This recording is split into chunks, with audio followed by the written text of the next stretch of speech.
Hello and welcome to the Redmen TV. It's daily news time once again, and it is me, Chris Pajak, to bring you your dose of daily news, Liverpool related, of course. So, we're going to get straight into it then. Got a few stories to talk about today. I think the first one that we want to talk about is Timo Werner.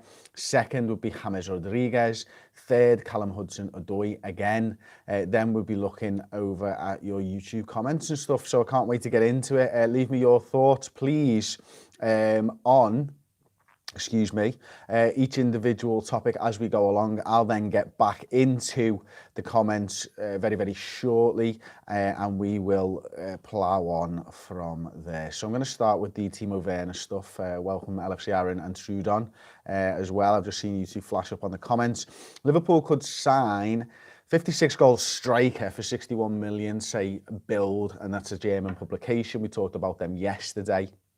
So the rumour is that RB Leipzig have reportedly paved the way for Timo Werner to join one of Europe's top clubs in their latest contract offer.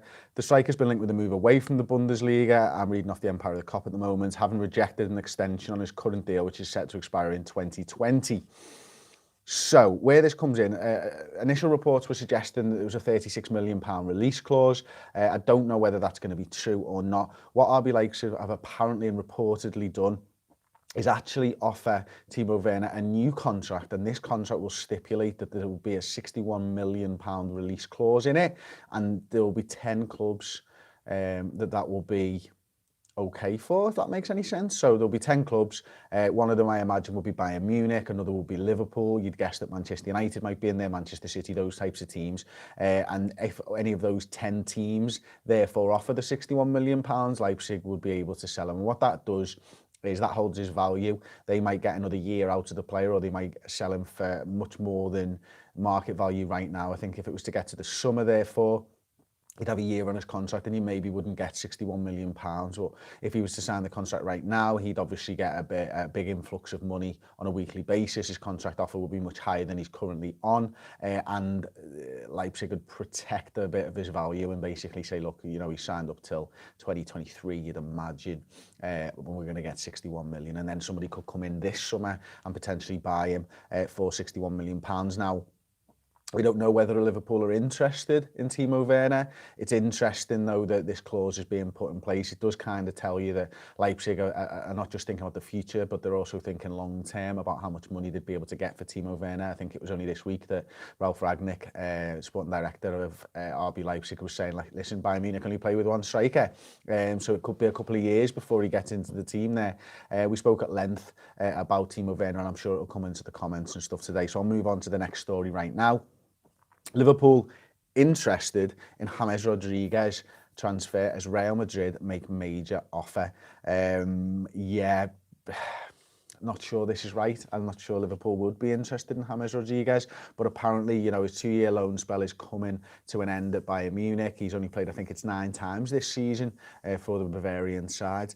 And James Rodriguez will be looking to go back to Real Madrid, and Real Madrid are looking to offload James Rodriguez. And I believe, according to the reports, and I'm reading from the Daily Star, so, you know, bear with me on this one, that Real Madrid have actually offered James Rodriguez to all of the top 6 sides in England.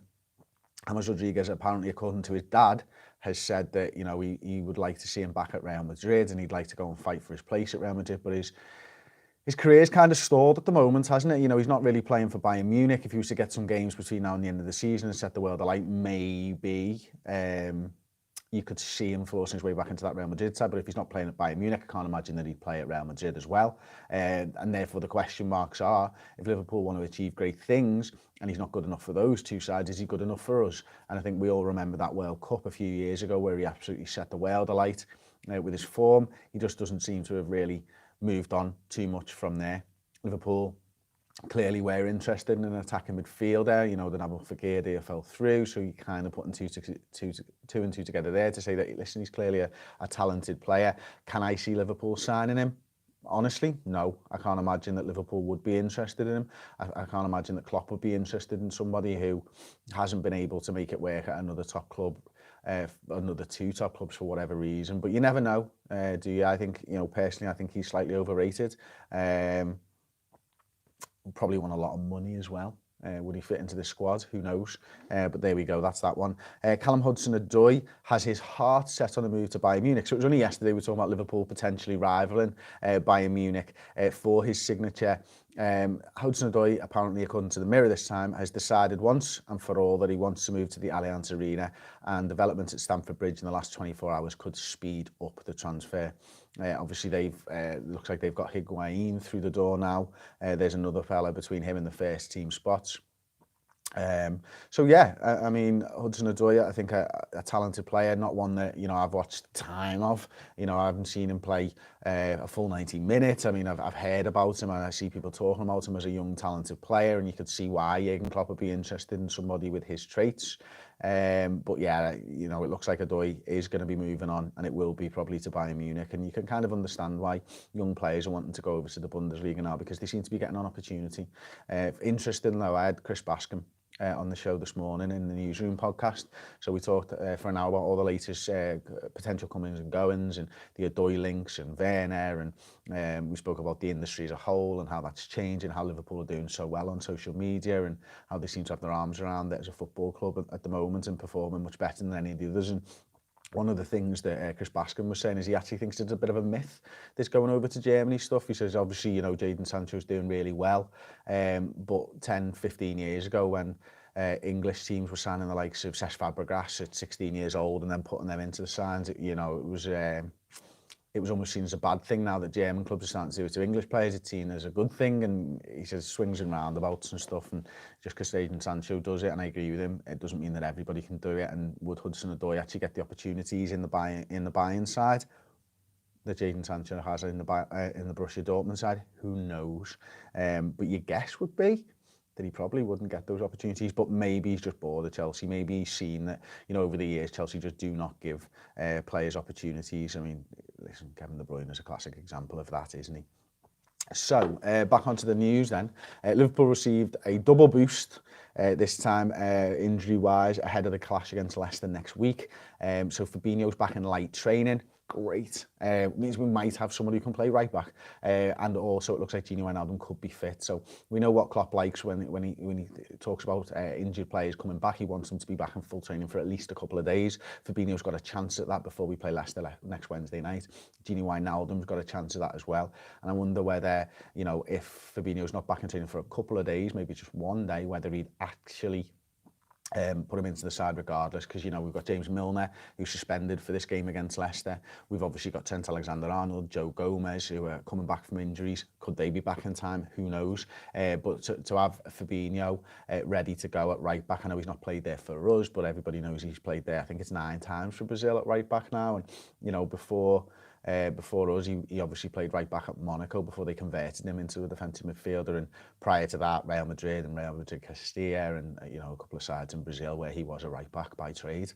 It wasn't that he's just used to play there a couple of times, and he was a right back by trade. So this is a lad that can go on and do that. And you know, Monaco did convert him to a CDM, and he stayed there ever since. And I don't want to see him as a right back for Liverpool. I want to see him as a centre midfielder, because I think he's got that spark. He's got a little something, a little bit of juice, and you know, he's got that vision to be able to hit. James Milner with a great ball the other day that, you know, sets up Mo Salah's second goal. In part by Julian Speroni as well.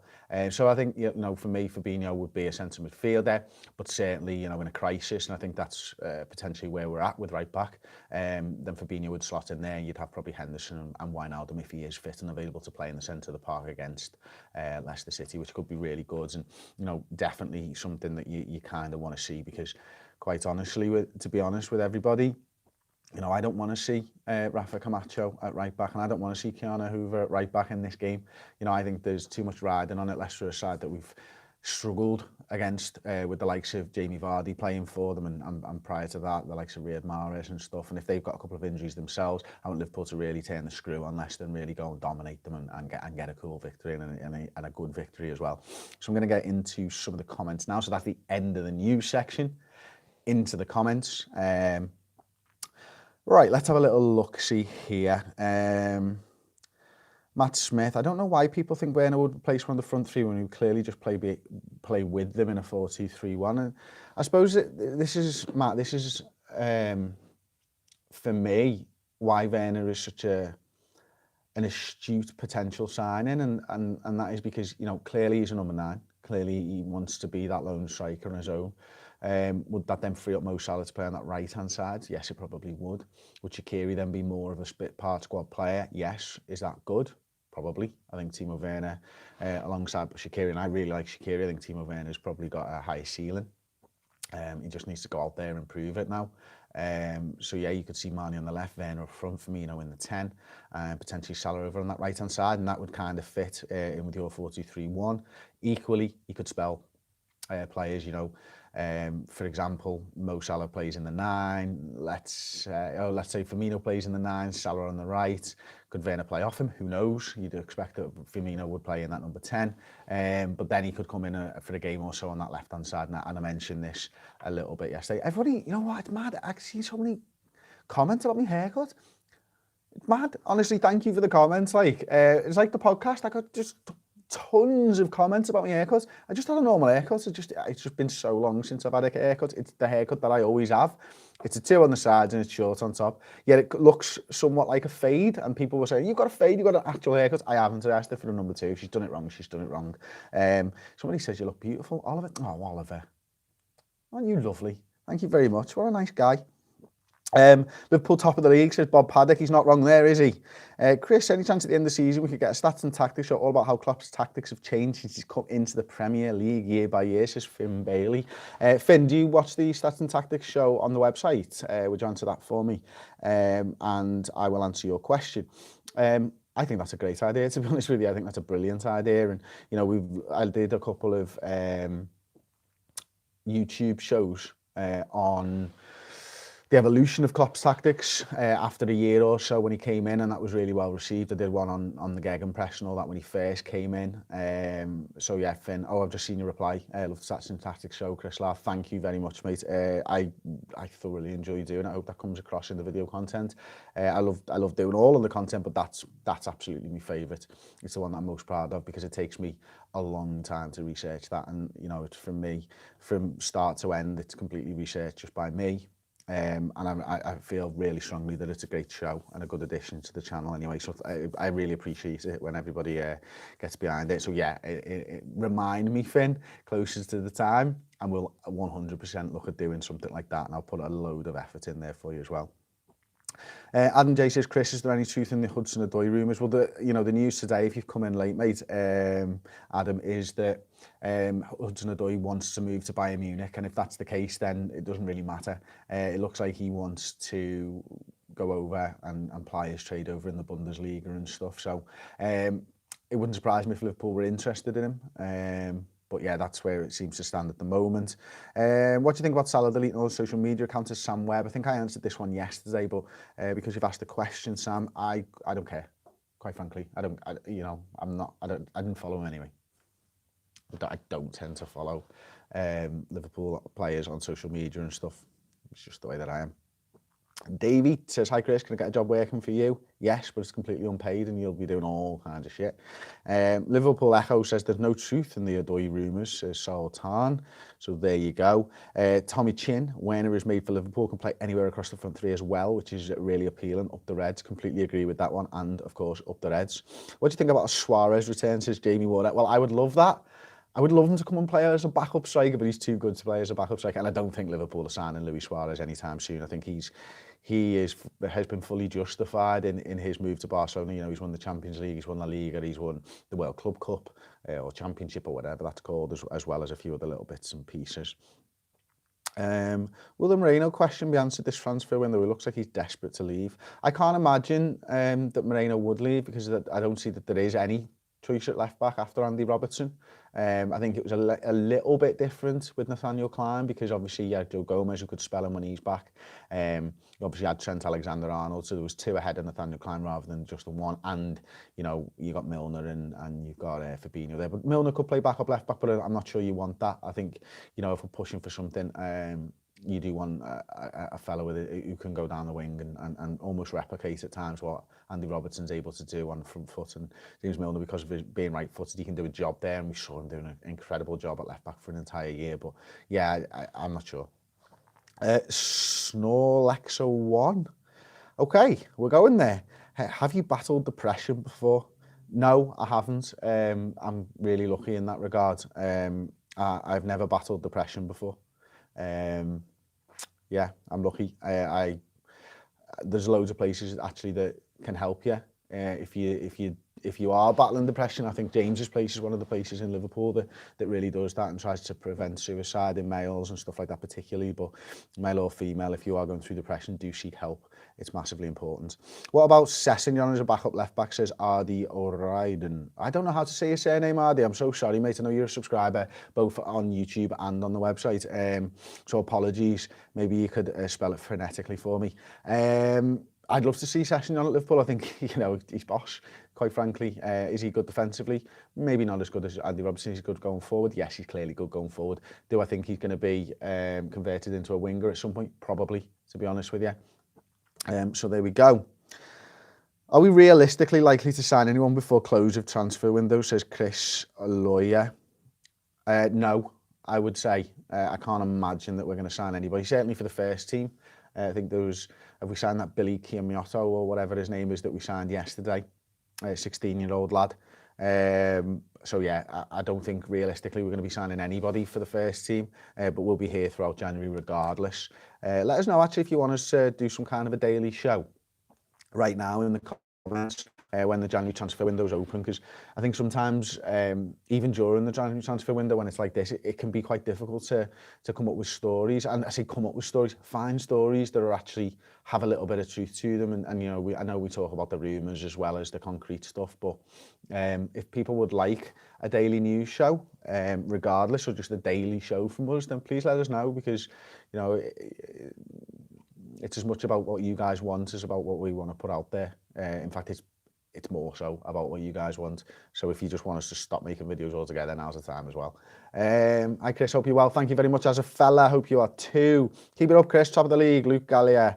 Thank you. Oh, quite a few yes pleases here. Confident from Redmen makes my day, says MVK boss. Yep, do it. Kieran Cox, up the Reds. Darmy Shan. Harry Wilson must be in our squad next season, says Steely Barry. I would guess so. I would hope that he is. He seems to have done so much at Derby County under Frank Lampard. You just can't mention Derby without mentioning Frank Lampard. It's Frank Lampard's Derby County, isn't it? That's how people are saying at the moment. Perhaps talking about loan players and such. Yeah, okay. That's a good shout. White Eagle. Is it White Eagle? White Eagle. I don't know. Who knows? I'm staying up longer to watch this, and that's worth it, said Rock Logan Gamers. Thank you very much. Greetings from Dubai. Greetings from Liverpool, Denzel. LA. I'm assuming there's going to be another LA and another LA. There we go. They've not come through, but I finished it for you. Anyway, will Aubrey come back if we win the league, said Saeed Hussein. Aubrey's doing really well in his job as a director in London. That's what he wanted to do. That's what he's always wanted to do as long as I've known Aubrey, since we were in school together. Wow, 19 years ago we left school. Jesus. That's a long time. So yeah, I've known Aubrey and Paul obviously since we were in school together. And he's always wanted to do that. So yeah, now he's doing it, and he's living his best life, to borrow an Instagram term. So that's cool, and I'm really happy for him. In fact, I'm going to see him next weekend. He's back for his birthday. We'll try and get him on a show if he's around or something. Redmen to do an Australian tour this year, says Adam Davison. Gonna pay for us to come over. Better get them super chats coming in. What about Zaha, says Mads Pedersen? Yeah, you know what, a player that I really like now. It's not someone that I wanted a couple of years ago, but my words, is he brilliant? Like, and is he better than what we've got? Probably not, but I do like him. Aubrey to make a weak cameo on a news show, says Malsey, I think that was it? I can't. Malsey, yes, Malsey, it was. I'll get Aubrey back on the channel, and listen, I'll get a reaction. If we win the league, he's 100% doing a video for us. He can do it on his friggin' phone. He's a director, for goodness sakes. He's got a good phone. Thoughts of the Keita Fabinho Ox midfield, says Triple BSS. Love it, quite frankly. Keita needs to step up, start performing well, of course, but I think in the raw materials, those three would be a fantastic midfield. I think that was kind of the plan. I think, in a 4-3-3, you would expect Keita and the Ox to be in there because of just how good their movement is, and also Fabinho in the DM. Thank you for the blue super chat, Sharif Ahmed. I don't know what that means, but thank you for the chat. Kiana Hoover with Van Dijk, it's too soon. Is Rob the best in the world, says Harry? Yes. When will Brewster be fully fit? I'm not sure. I heard a rumour last week, I think it was, that he's had a bit of a setback in his return from injury, so I'm a little bit gutted for him there. You coming to Dover in 2022? Yeah, why not? Get the super chats coming in. Don't need centre back. We have Kiana Hoover, says Zoldik Klua. Yeah, he's 16 at the moment, and I think he's probably more likely to come in as a bit of a right back in the first maybe the first year or so of his career, and then maybe be moved across. Who knows? Like the fact that most of the team is contracted until about 2024, says Denzel. Mate, it's the best situation we've been in. And not only you look at that first 11, you think, where can you improve? Well, the only real question marks are over midfielders, and they're like the likes of Pajak Wijnaldum, which I don't think there should be a question mark over, to be honest, and Jordan Henderson, which, maybe in a year's time, I'll be looking back at not the staunch defensive Jordan Henderson. I think he's a good player, but maybe there is better players out there. So that'll be quite interesting as well. Whoa! Maswell 96, 50 quid. Blooming heck, that's mental. Sorry, I'm getting a phone call and I'm recording on my phone. Maswell, thank you very much, mate. We're definitely going over to Australia now, aren't we? Like, blooming heck. Thank you so much. Like, it really means a lot, that. Damn, 50, says Wayne Albert. Maswell 96 has just come in there, hasn't he, for the win? Big time. Also, did you bring off the bench first, Origi or Sturridge? Said Saeed Hussein. I like Sturridge off the bench, to be honest with you, but in certain types of games. You can buy your dinner with that, Chris. I'm taking my wife out for a meal tomorrow night, but I've got to share that with Paul, 50-50, and then we've got to pay the lads, you know what I mean? So maybe not. She's going out. We're going out for the Mackies then, aren't we, with that? Might as well, can I get a job working for you, says David. Hey, you wanted the job working for me a minute ago, mate? And now you're moving along. Whoa. Give Maswell a woo for that one. Woo! There you go. There's a big woo. Boss, he's probably just tried to press a 5 and hit the 0 key by accident, in which case, if you want a full refund, I'm more than happy to do it. 10p Gamer, breaking with tradition, has gone with $1.99 in dollars. Classic. I love the fact that you've gone, 20%, 200% more than you probably wanted to go there. So that's boss. Yeah, there you go, Norman Truesdale. £50, think he hit too many zeros too many times. Well done. Might as well stop it, mate. How long do you give Keita if nothing improves? Bloody hell, might as well. That's mental, mate. Seriously, thank you so much, but don't do that anymore, mate. How long do I give Keita if nothing improves? At least until December, I think. Now, the reason, Maswell, for this is because I believe that Keita's struggled adapting to English football. I believe that the change of formation hasn't helped him. I believe that he is a good player and he's just struggled to adapt. I think the language barrier, we talked about it yesterday, Klopp apparently was quite annoyed that Keita hasn't done more to learn the language. So there's a bit of a struggle there for him. But one of the things that I think is important with Naby Keita is, listen, Jurgen Klopp didn't wait a year for him to just sack him off at the first hurdle almost. And, another pre-season under his belt, a year in the Premier League already, facing some of the people that he'll have already faced, and then probably being in a better situation as far as the team goes. I want to mean that is the formation and his role within that team. I think, I would only really start to question him if he goes to another pre-season and starts the season the same way as last time out. So yeah, hopefully I've answered your question. Again, Maswell, you're too generous, mate. Thank you so much. Really, really mean that. So Lallana could be a mascot. That's Sly Bob. What the narrations for? Sorry, missed the start. Ronan Doyle, just kindness. People are kind. There's a lot of love in the world, and Maswell is up there with the best of them. I can assure you. Well in as well. My wife would bin bag me if I did that. Said Lou Rushmore Clays. Kai says great technical ability, just needs to adapt to the system, Dan V. Should we sign Gerrard again to get him the cup? He wouldn't anyway. I mean, he's literally the manager of Rangers, but you need 10 appearances. I think it's 10 appearances to get a Premier League winners medal, if we are to get a Premier League winners medal. Lallana's biggest achievement is the Nivea advert, Matt Smith. Oh, that's sly. He was brilliant for us a couple of years ago. Absolutely superb, and he's a really, really nice guy as well. Where is Lazar Markovic? Hopefully on his way out of Liverpool. I've answered that. 5 appearances, is it? Gonad's 12.59 for a medal, Chris. Okay, fair enough. I stand corrected. Apologies. Yeah, there's loads of people now saying it about the 5 appearances. Do you like Ped from Toffee TV? Says Big Palace Stew. I think he's hilarious. I really do. We really get on well with him. Like, I do. I think he's hilarious. Like, he's boss as well. Like, he's proper passionate about some football club that I couldn't get passionate about. And I think, you know, getting up every morning and having to talk about that shit. Oh, God. I tell you what, you wouldn't want to, would you? You really, really wouldn't want him. Anyway, this news show is running on, 26 minutes. Yeah, so there you go. I'm probably going to have to end that there. I've enjoyed this though. We've probably done like 8 minutes maybe on the news and just like, what's that? 18 minutes talking to you guys, which has been wicked. Actually, it's the longest I've done on the comments for a while. Maybe we should just do a comments live show with everyone, like just a Q&A live show once a week. Maybe I could get Paul in as well. And we just sit and go through the comments. Would people like that? If you do, now's the time. I enjoy. Yes. Boss. Okay. Okay. Well, wow, that's the quickest anybody's actually started speaking. Okay. Well, fuck it. Why not? Let's just do a Q&A once a week live with you guys. I'll ask you what time works for you, but it's really irrelevant. It's really what time works for me and Paul. But thank you all for the comments. Look how many people are commenting. That's amazing. Look how high my voice went. You can't look at how high my voice went, but you can look at my face when I talk like this. And then you can probably guess that it's going really high. Yeah, it's not gone really high, this phrase is. So I'm going to go. Thank you very much.